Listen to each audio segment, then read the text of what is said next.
Shalom uvracha, everyone. Rabbi Steve Texon of Cuban Hebrew Congregation.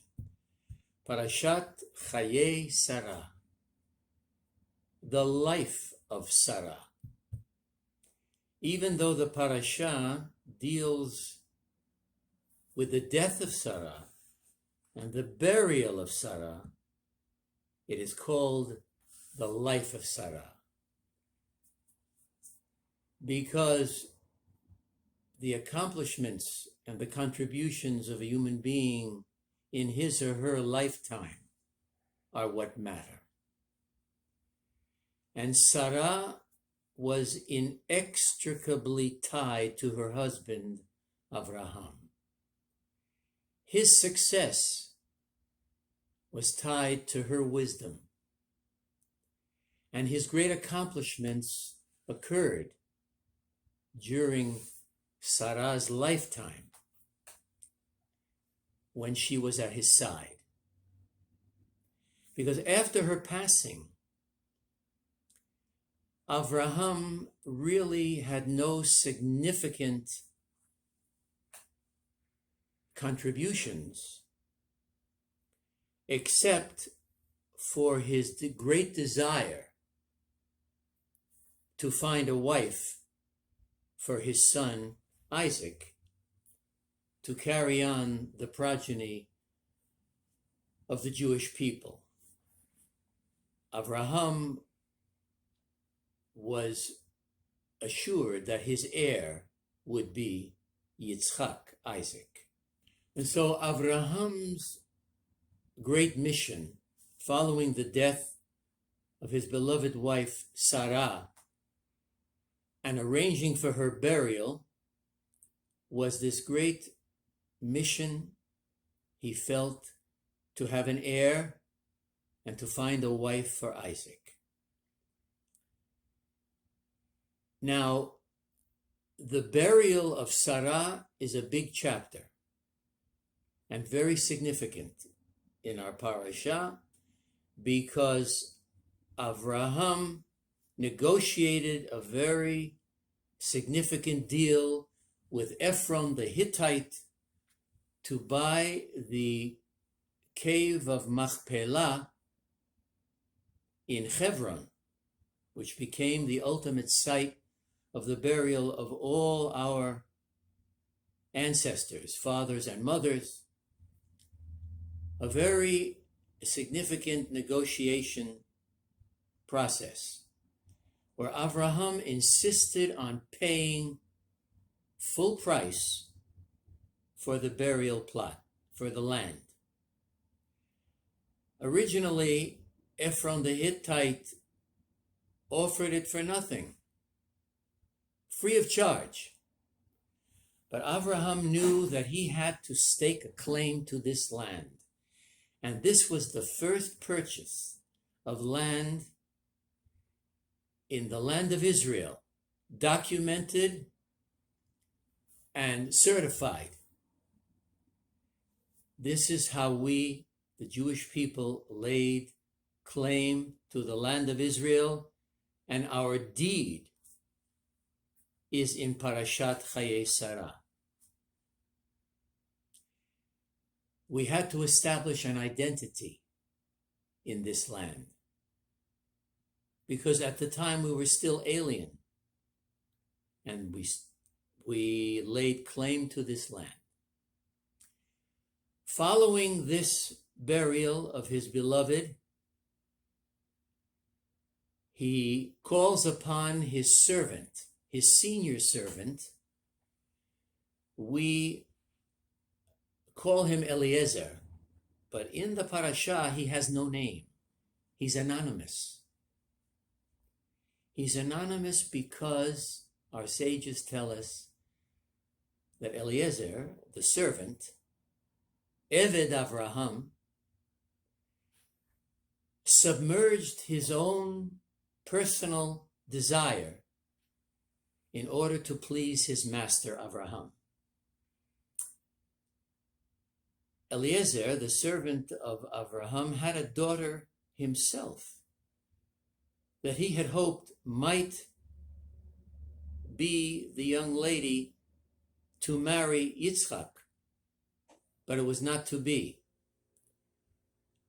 And Eliezer, Eved Avraham, knew that this choice of a wife for Yitzchak would have to be a very special woman, unusual character, not only of great beauty, but of beauty of character and personality. And so it was that Eved Avraham swore to his master that he would embark on the mission to find the wife. And he traveled to Haran, laden with gifts, with a caravan, almost ready to pay any price in order to find the appropriate wife. And our sages tell us that his caravan was not only loaded with great gifts and substance, but in the words of our Torah,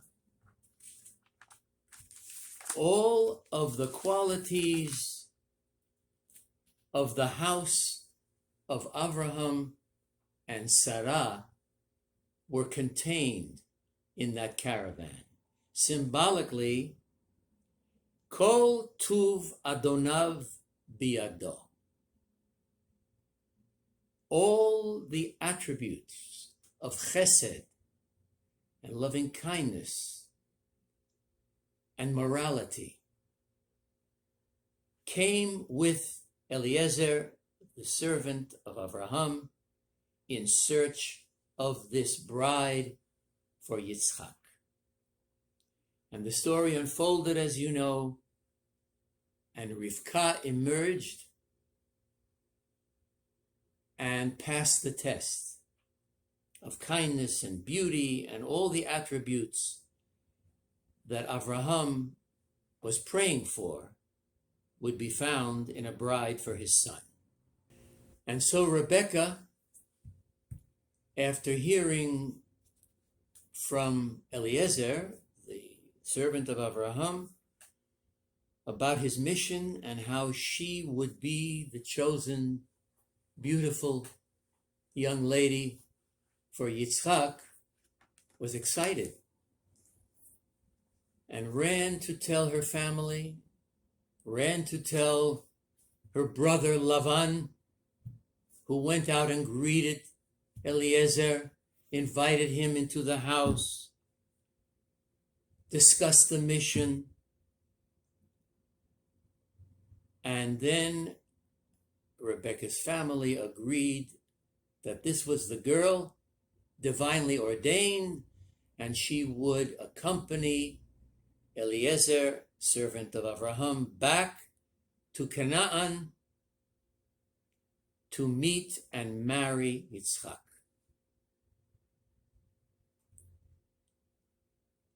And when they approached the dwelling of Yitzchak,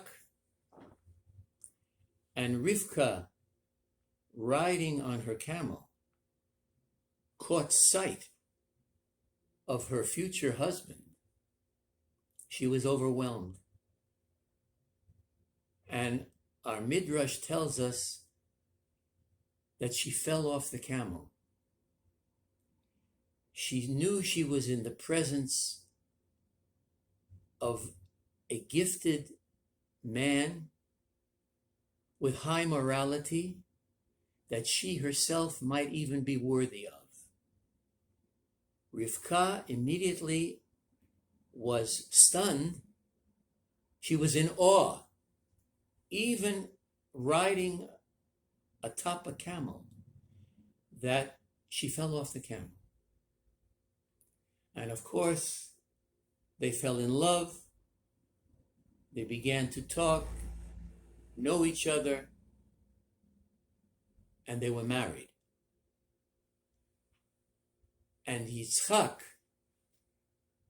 was finally comforted over the loss of his mother, Sarah, because Rivka brought the same qualities of goodness and chesed and morality into the tent, and the tent of Avraham and Yitzchak was filled with joy and light and spirituality. It's as if the soul of Sarah returned into the soul of Rivka, of Rebecca. The souls of our departed come back to us and inhabit us. This is one of the reasons we want to have many children in Judaism. Encourages Peru Urvu, be fruitful and multiply, so the souls of the departed will inhabit our future children. This is why we name our children after the deceased, mother, father, grandfather, inviting them back into this world. Inviting them back into this world. And in fact, the Talmud says that the Mashiach will not arrive until all the souls in the treasury of heaven are brought back into this world. It's a beautiful concept. Now, another interesting thought, that the name Rebecca, Rivka, in Hebrew, if you take the letters, can spell the word kivara, the grave, kever, kivara, meaning that out of the grave came life. We rearrange kivara, the tomb, and it becomes Rivka.